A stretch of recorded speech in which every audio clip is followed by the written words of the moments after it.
Des morceaux de France tombés à la mer et ramassés par l'Angleterre. Ainsi parlait Victor Hugo des îles anglo-normandes.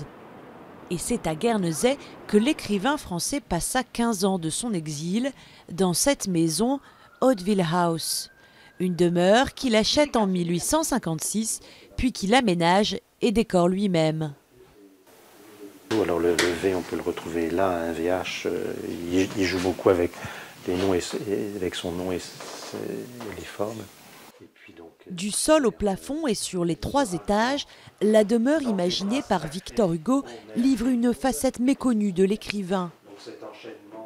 il reconstruit complètement tout un univers. Donc il doit reconstruire entièrement l'espace pour nous dire des choses, ou pour nous faire rêver, ou pour nous séduire, ou pour nous éblouir.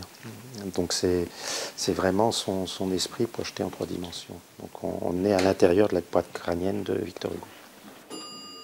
Céramique, boiserie, tapisserie, Victor Hugo a ici détourné œuvres d'art et objets du quotidien, parfois avec malice.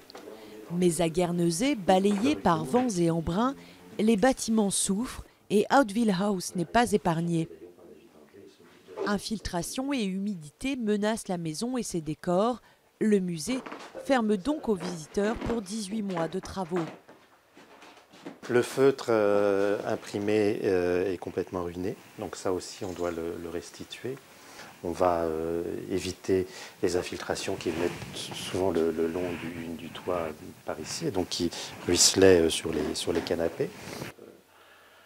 Au-delà de la préservation des lieux, l'idée est aussi de rendre son aspect d'origine à la maison, dont certaines pièces ont été modifiées avec le temps, comme ce cabinet où Victor Hugo rédigea Les Misérables.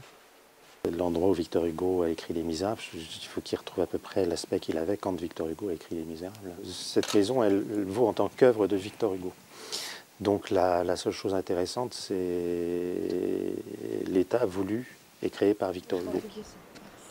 Montant estimé des travaux 2 millions d'euros. Le musée, propriété de la ville de Paris, cherche encore des mécènes pour financer le gros œuvre. Une campagne de financement participatif a également été lancée à hauteur de 100 000 € pour que chaque citoyen puisse contribuer à la restauration des décors.